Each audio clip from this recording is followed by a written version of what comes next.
दोस्तों, इन 3 प्रकार के भोजन से मनुष्य की आयु कम होती है। इस प्रसंग में एक प्राचीन कथा है। इस कथा के माध्यम से हम आपको बताते हैं कि मनुष्य को किस प्रकार का भोजन करना चाहिए, भोजन करने का सही तरीका और सही दिशा कौन सी है, भोजन कब करना चाहिए तथा भोजन शुरू करने से पहले क्या बोलना चाहिए। दोस्तों, एक बार की बात है, देवर्षि नारद भगवान श्री कृष्ण से मिलने के लिए द्वारिका नगरी में पधारते हैं। तब भगवान श्री कृष्ण देवर्षि नारद को देखकर उनका स्वागत करते हुए कहते हैं, आइए देवर्षि, द्वारिका में आपका स्वागत है। आज किस प्रयोजन से आप द्वारिका में पधारे हैं? अवश्य ही कोई महत्वपूर्ण समाचार लेकर आए होंगे।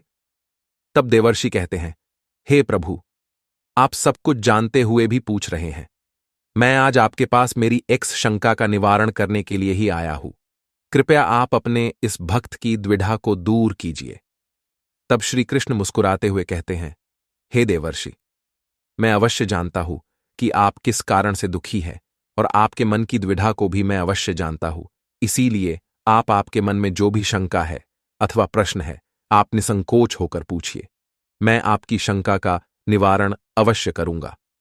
देवर्षि नारद कहते हैं, हे प्रभु, मेरे मन में आज यह जानने की इच्छा है कि मनुष्य को किस प्रकार का भोजन करना चाहिए, किस प्रकार का भोजन मनुष्य की आयु बढ़ाने वाला होता है और किस प्रकार का भोजन आयु को कम करने वाला होता है। हे प्रभु, मनुष्य को भोजन किस दिशा में मुख करके करना चाहिए, भोजन करने से पूर्व कौन सा मंत्र बोलना चाहिए, कृपा करके आप मुझे इन सभी प्रश्नों के उत्तर दीजिए। तब श्री कृष्ण कहते हैं, हे देवर्षि, आज आपने समस्त मनुष्य जाति के कल्याण के लिए बहुत ही महत्वपूर्ण प्रश्न किया है। यह बात सत्य है कि मनुष्य जिस प्रकार का भोजन करता है, उसी के अनुसार उसका स्वभाव, भाग्य और उसका अगला जन्म निर्धारित होता है।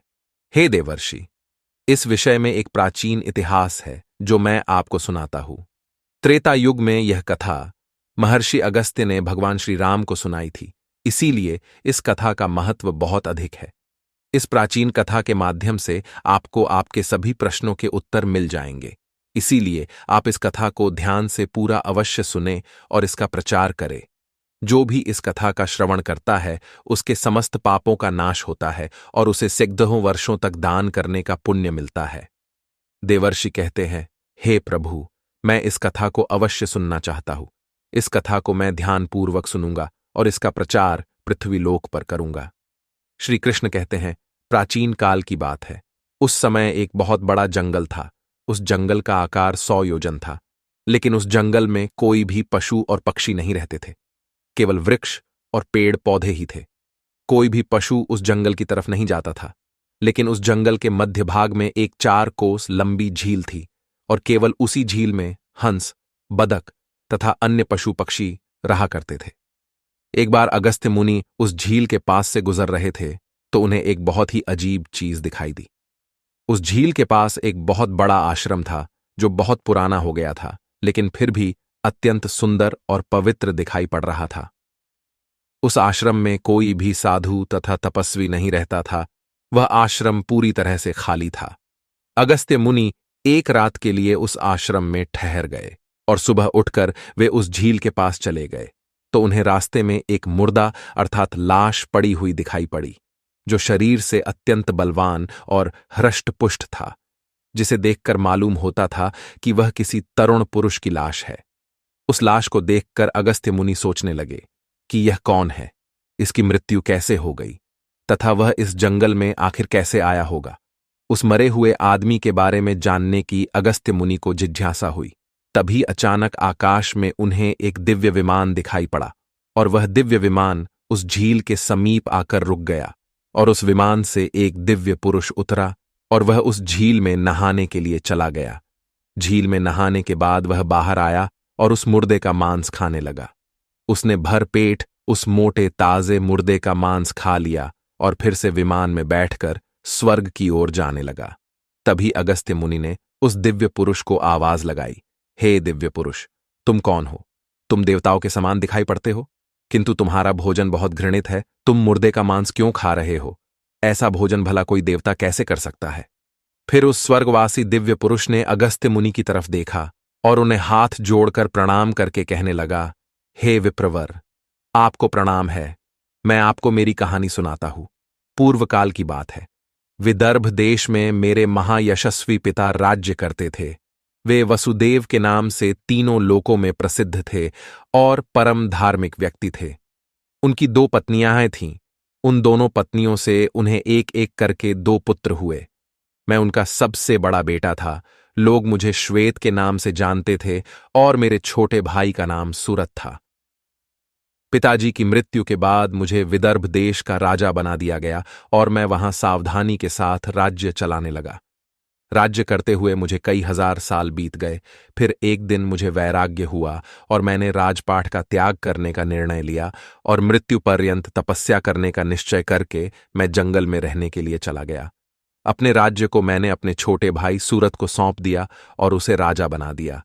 फिर इस झील के पास आकर मैंने कठोर तपस्या करना आरंभ किया। 80,000 वर्षों तक मैंने इस जंगल में तपस्या की और उसी के प्रभाव से मुझे ब्रह्मलोक की प्राप्ति हुई। लेकिन ब्रह्मलोक पहुंचने के बाद भी मुझे भूख और प्यास अधिक सताने लगी। मेरे सभी इंद्रिय तिलमिला उठे।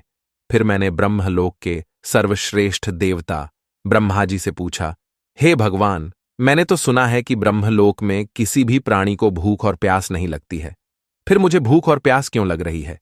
ये मेरा पीछा क्यों नहीं छोड़ रही है? कृपया आप मुझे बताइए कि मैं किस चीज का सेवन करूं। फिर ब्रह्मदेव ने कहा, हे राजन, पृथ्वी पर दान धर्म करने पर ही व्यक्ति इस लोक में भूख प्यास से मुक्त हो जाता है। लेकिन तुमने अपने जीवन काल में कभी दान नहीं किया, किसी भिखमंगे को भीख तक नहीं दी। तुमने राजमहल में रहकर भी द्वार पर आए अतिथियों को भोजन नहीं दिया। तुमने सदैव ही उच्चिष्ट भोजन किया है। बिना स्नान किए ही तुम भोजन किया करते थे। भोजन शुरू करने से पहले तुमने ईश्वर का धन्यवाद नहीं किया।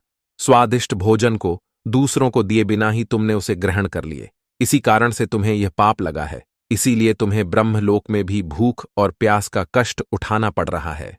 जीवित रहते हुए तुमने अनेक प्रकार के आहारों का अकेले ही सेवन किया है। अनेक प्रकार के पकवान तुमने अकेले ही खाए हैं, दूसरों को नहीं दिए हैं, जिससे तुम्हारा शरीर तो बलवान बन गया, किंतु तुम्हारा पुण्य क्षीण हो गया। अब तुम्हारे लिए एक ही उपाय है। उस झील के पास तुम्हारा शरीर पड़ा हुआ है। तुम उसी का मांस खाकर अपनी भूख मिटाओ। ब्रह्मा जी द्वारा इस प्रकार से कहने पर राजा ने कहा, हे प्रभु, अपने शरीर का भक्षण कर लेने के पश्चात मेरा क्या होगा? उसके बाद मैं क्या खाऊंगा? मेरे खाने के लिए कुछ भी शेष नहीं रहेगा। कृपया कुछ ऐसा भोजन बताए जिसका भक्षण कर लेने पर भूख मिट जाए और जो कभी खत्म ना हो। तब ब्रह्मदेव कहते हैं, हे राजन, तुम्हारा शरीर ही मैंने अक्षय बना दिया है। उसे तुम रोज खाओगे फिर भी यह समाप्त नहीं होगा। वह दूसरे दिन फिर से ताजा हो जाएगा। इस मृत शरीर के अंग फिर से उग आएंगे और उन्हें तुम फिर खा सकोगे। और जब तुम अपने शरीर का मांस खाते हुए 100 वर्ष बीत जाएंगे, उसके बाद तुम्हारे इसी जंगल में एक दिन महर्षि अगस्त्य पधारेंगे और उन्हीं के द्वारा तुम इस पाप से मुक्ति पा सकोगे। इस प्रकार से राजा ने सारी हकीकत महर्षि अगस्त्य को बता दी और कहने लगे, हे विप्रवर, मेरा शरीर कभी नष्ट नहीं होता है और मैं रोज आकर अपने शरीर का मांस खाता हूं। न जाने कब मुनि अगस्त्य यहां पर पधारेंगे और मुझे इस कष्ट से मुक्ति दिलाएंगे।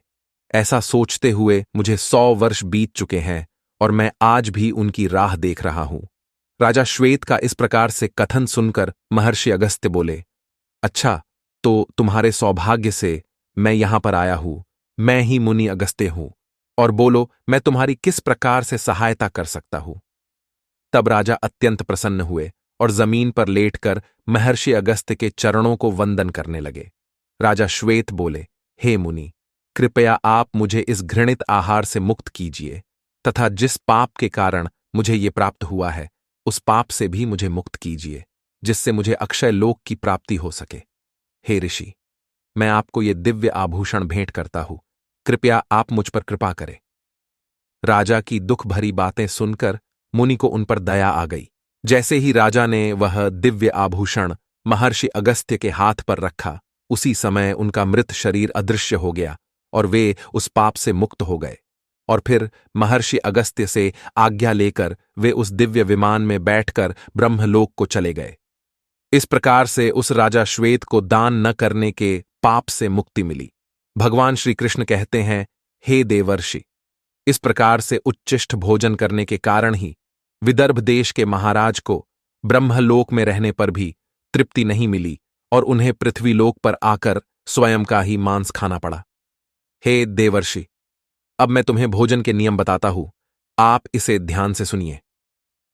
भोजन शुरू करने से पहले थोड़ा सा अन्न भूमि पर रखना चाहिए ताकि देवता, पशु पक्षी, सर्प, दैत्य तथा प्रेत पिशाच जो अपने कर्म बंधन से बंधे हुए हैं, उन सभी को अन्न की प्राप्ति हो। यदि भोजन करते समय कोई अतिथि आ जाए तो उसका स्वागत करे और उसे आसन देकर प्रणाम करके उसका सत्कार करे, फिर उसे श्रद्धापूर्वक भोजन कराकर विदा करे, क्योंकि जिसके घर से अतिथि निराश होकर लौट जाता है उसे वह अपने पाप देकर उसके शुभ कर्मों को ले जाता है। श्री कृष्ण कहते हैं, मनुष्य को पिता के घर में रहने वाली विवाहित कन्या, दुखिया और गर्भधारण की हुई स्त्री तथा वृद्ध को भोजन कराने के बाद ही भोजन करना चाहिए। इन सभी को भोजन कराए बिना जो स्वयं भोजन ग्रहण करता है उसका भोजन पापमय बन जाता है। ऐसा व्यक्ति नरक में ही जाता है। जो स्नान किए बिना ही भोजन करता है उसका भोजन मलभक्षण के समान हो जाता है।